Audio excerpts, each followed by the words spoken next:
Hello, my lords and ladies, to the Cast Beyond the Wall. We are your guide to all things Westerosi, and we're here to bring you a review, analysis, and fan v fan debate on each episode of HBO's Game of Thrones successor series, House of the Dragon. I'm your host, Caleb Masters, and we're continuing our special mini-sode series called Rapidfire and Blood Reactions, where my co-host Lauren Weingart and I provide our immediate reactions to the latest episode of House of the Dragon. Almost, you could say, in really stream of thought, stream of conscious. We're literally just giving you our hot take. We just finished watching the episode about 15 minutes ago, so these are the hottest of takes. Today, we're going to quickly provide our thoughts before predicting what we expect to see in the next episode, and then we're going to conclude the short conversation by picking a winner, a loser, and a wild card player from this week's episode. So I'm very excited to introduce you to my co-host here. She's my sun and moon, coming to us from the beautiful city of Highgarden, Lauren of House Weingart. Lauren Weingart, welcome to the show. Hello, my betrothed. I don't know. I think after watching this episode, we're gonna have to call off the wedding. Oh God, no! If it's anything like that wedding, maybe we should. I mean, all Game of Thrones weddings, really. The red wedding. Purple wedding. I'm going to call this the spicy wedding. Well, yeah, I was about to say, what do you think they're going to call this wedding? We already said in the last week's episode, fire and blood, spicy wedding. It's perfect. That's right, ladies and gentlemen. Today we're going to be reacting to Season 1, Episode 5 of House of the Dragon. The episode is titled, We Light the Way. So just really quickly before we get into it, I just want to remind you that if you want to support the show, you can give us a 5-star rating on your preferred podcast app that includes Spotify or Apple Podcasts. It'll really help us get discovered by more lords and ladies of the realm just like you. You can also track all of our posts on our social media channels, including our Twitter page at cast_beyond_GOT and our Facebook page at facebook.com/castbeyondthewall. And just a quick reminder that we will not be spoiling anything that happens after this week's episode. With all that said, let's bring on the reactions. Lauren Weingart, what did you think about We Light the Way? Oh my gosh. Okay, this is Game of Thrones. Like, this was like, okay. Okay, so first of all, if you were wondering if you were, liking Daemon, maybe you kind of like him. Maybe you don't like him now. I like him more. What are you talking about? Oh my God, he straight up murdered his wife.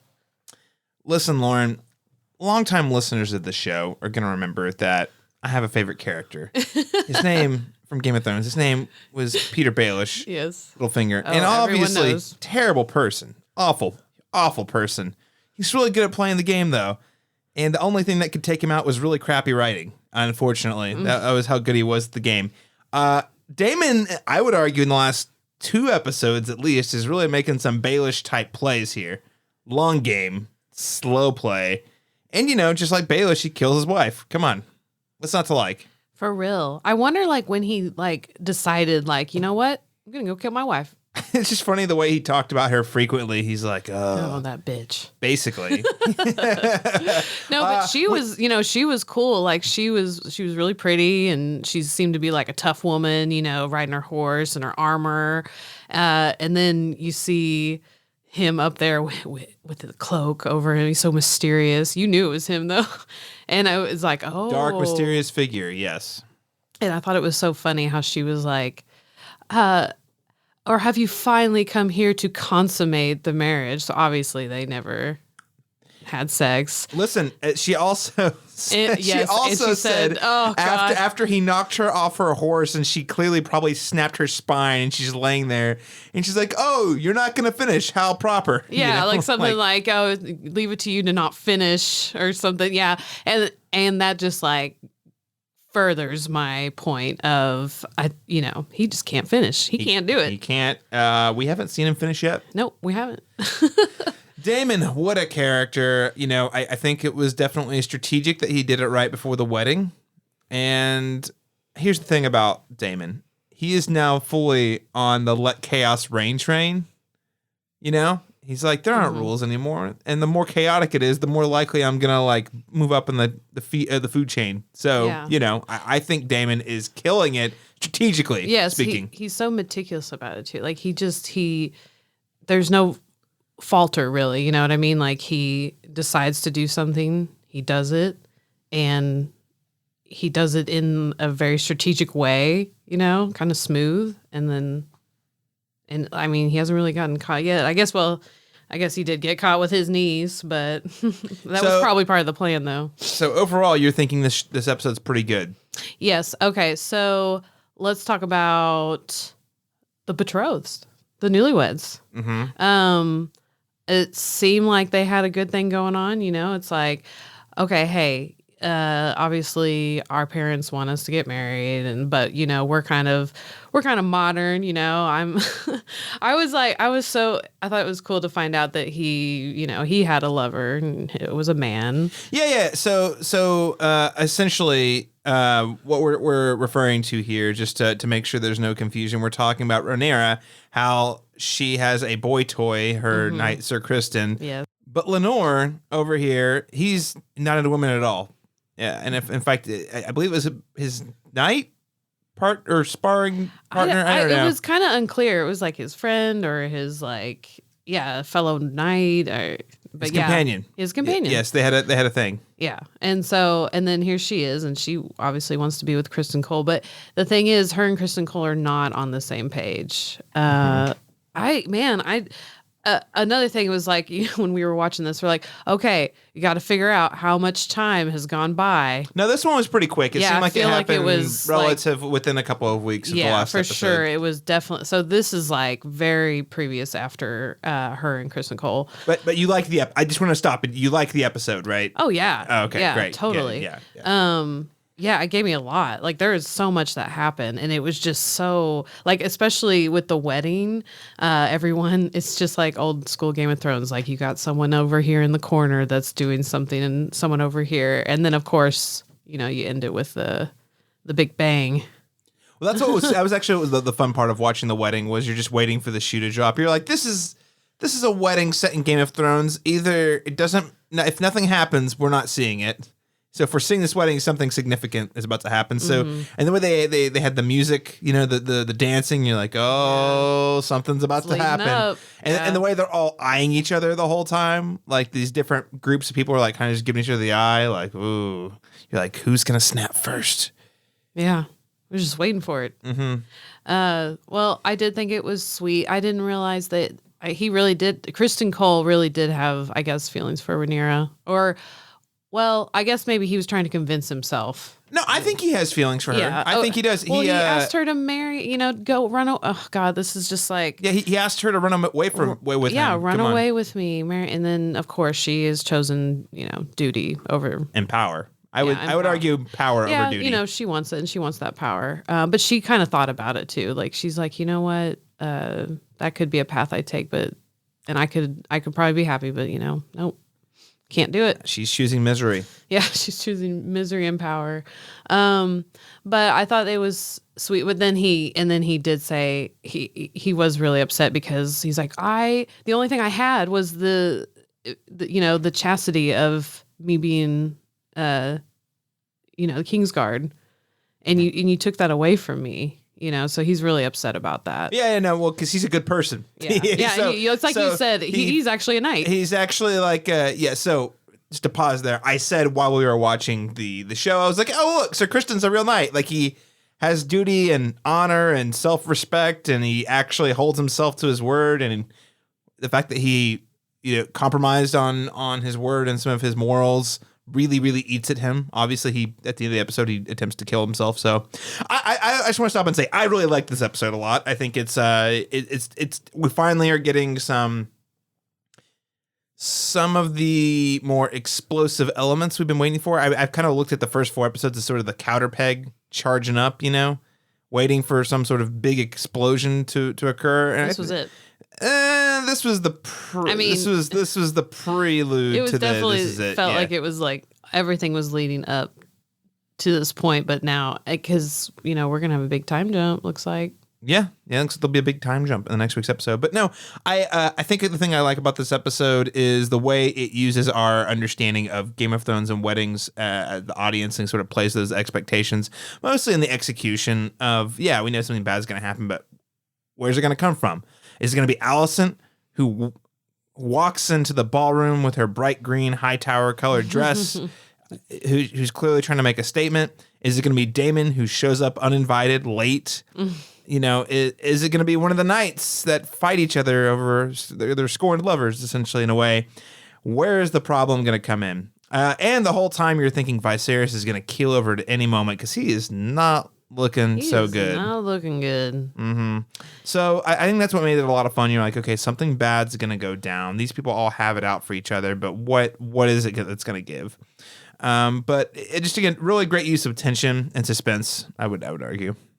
And I really liked Alicent coming, just entering the room and everyone just silent watching her come in her green dress. Oh, yeah. That was a moment. She needed a runway.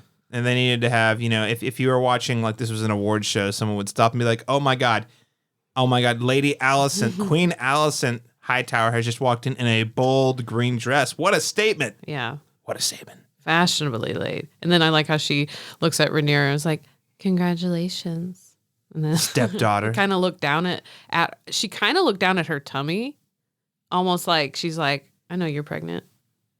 Congratulations. And I know who you did it with. She called her stepdaughter too. Just want to make that clear. Oh yeah, stepdaughter. That's right. That's the first time I think we've heard her call her that. Yeah, that makes it even worse. Oh. Yeah, no, Alicent, see, and I was worried about this, especially in the last episode when Rhaenyra lied to her. I was like, she's going to find out the truth behind this.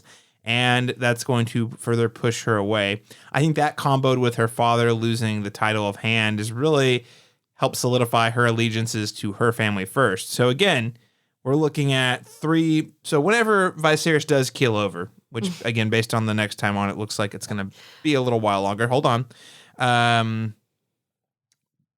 We have 3 possible new kings, right? We've got Aegon Targaryen, who is Alicent's son, firstborn son. Then you've got Rhaenyra, and then you've got Daemon. So who's it going to be? Dun, dun, dun. It's a big question. It's lots of fun. See? Dance of Dragons, coming soon. Oh, and Lady Lana, she's grown up. Yeah, dude. King's probably regretting. I know. It's like, oh, shit. Went with Alicent over, he just had to be patient, She was all like, eyeing Daemon. She did make some moves on Daemon, yes. Yeah. But no, I think again we're really setting the stage. I think this is a fairly climactic episode, what we've seen building so far, but I really think this episode is going to propel us into the major conflict that's going to really take off in the second half of the season. So, Lauren, I have to ask you the question, though. Let's do our check-in for the week. How many episodes is Viserys going to last? Oh, man. See, I was thinking he was going to die this episode. I mean, oh, God, how sad was that wedding at the end? It was like, nope, we're just going to hurry up and... There was still blood on the ground. Oh, God, that was the worst. But no, and then he keeled over at the end, or not keeled over, but he fell at the end. Right.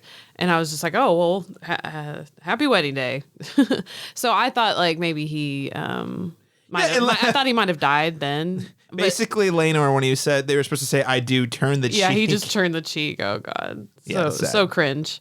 But it's clear in the coming next that Viserys is still alive. And very bald, I might add. And so obviously a lot of time is going to jump. So bye to what's her name? The woman that plays Rhaenyra right now.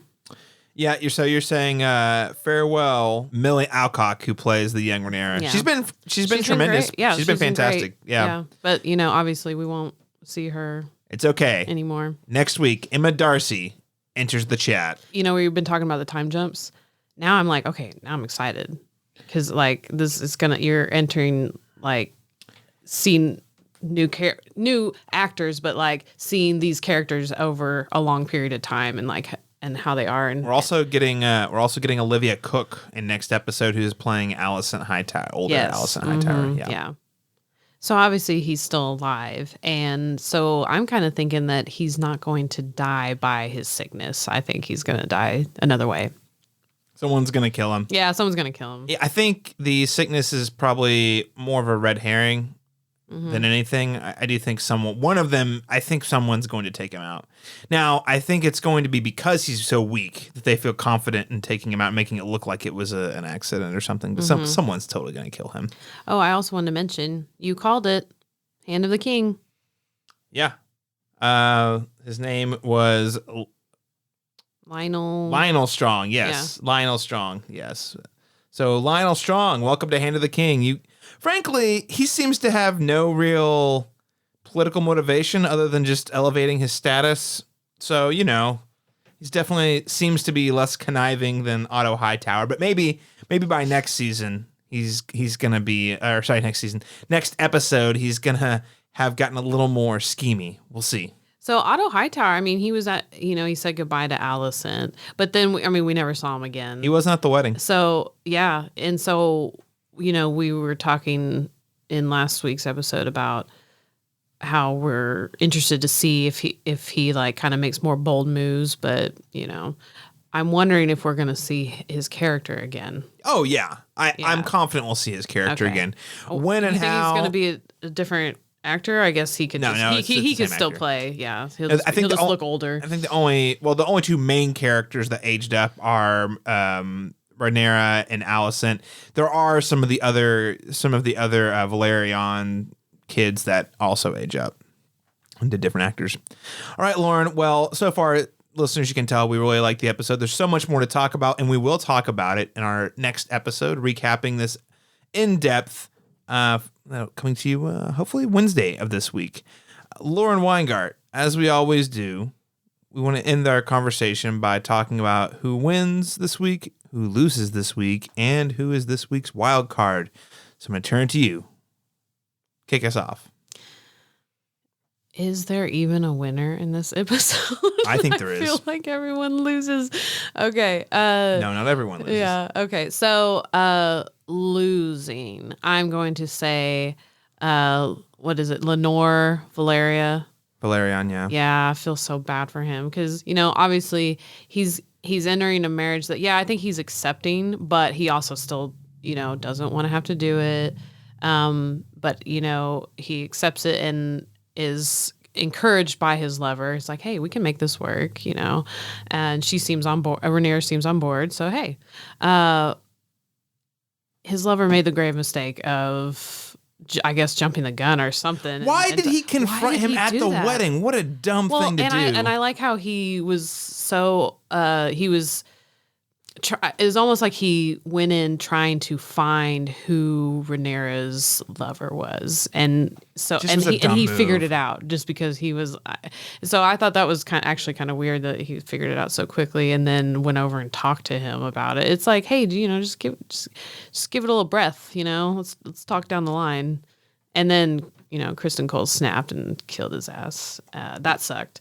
So I feel really bad for Laenor. Yeah, and then like you said, and then he had right after, while he's still very much still mourning, had to get married, and then he turned away. So, wild card, I will say. Maybe I will say the Hand of the King, Lionel, because like he doesn't have very much background, and I'm kind of like not convinced that in this world no one has an agenda. He's making eyes at an awful lot of people in this episode. He's like, yeah, oh, you look fishy. Yeah, I almost want to say Alicent too, because she's coming in like real strong, and now that she has these secrets, I think she's going to kind of maybe make some moves, or she's on a mission because she's pissed. She really seems pissed. Oh yeah. I think she's fully like going to lean into, I'm playing the game now. Yeah. But I thought Christen Cole really was going to kill himself, but I was like, oh please, someone stop him, and then it was her. So maybe there'll be some sort of partnership there. Winner. Oh God. This is so tough. I can pick, and you can come back to you. I mean, I guess Yeah, you do it. You want Lionel to be both the wild card and the winner? I don't know, because I'm like, maybe I should have changed that around. All right, so I'm going to echo your choice for loser. I think Laenor definitely loses. He's now trapped in a marriage that he doesn't really want, because he even his partner even has to talk him into accepting it, you know? So he's now trapped in a relationship he doesn't want to be in. And I don't know what else to say. He's stuck. He can't get out. He's falling down. He can't get up. I think this week's wild card is definitely Alicent, because I think the wearing the green dress, by the way, just a great sequence, just a great moment when the king is about to give his big speech and she walks in and he just stops. I was like, who died? Oh, she's being spiteful wearing the green dress, which was a nice touch. Green dress, the colors of the Hightower family. But I think we're going to have to watch her very closely, because I think, like you said, she's going to start making moves next week. I think the winner is Daemon. I was just about to say, I think you're going to say Daemon. Because chaos reigns. Yeah. I tell you, he is playing the long game. He's making very strategic, calculated decisions slowly and quietly. And very few people were calling. I like that he did get called on the fact that he murdered his wife, but he's like, can you prove it? That sounds like an accusation. You have any evidence? I like love how that the guy was like, I am making an accusation. It's like, oh, okay. And he's like, you can do whatever you want, but by law, I get all of her lands and wealth. I know. And then he was like, oh, shit. Yeah. Not much he could say. I think Daemon's doing pretty well for himself, playing the game. Yeah. Playing the game. So that's going to wrap up our conversation and this week's Rapid Fire and Blood reactions. Ladies and gentlemen, what did you think about this week's episode? You can let us know by sending us an email at castbeyondthewall@live.com. You can also hit us up on social media. That includes our Twitter page at cast_beyond_GOT. Or you can find us at Facebook at facebook.com/castbeyondthewall. Lauren, thank you so much for joining us again for another Rapid Fire and Blood reaction. Thank you for having me. And where can people follow you and your work online? You can follow me on Instagram or Facebook at Video Peach Productions. All right, ladies and gentlemen, you can find me tweeting about things, mostly House of the Dragon and movies at C Masters Talk. That is the letter C, Masters Talk. Thank you so much for tuning in to this week's episode of Rapid Fire and Blood Reactions, and we'll be back with you later this week with our in-depth breakdown of the episode.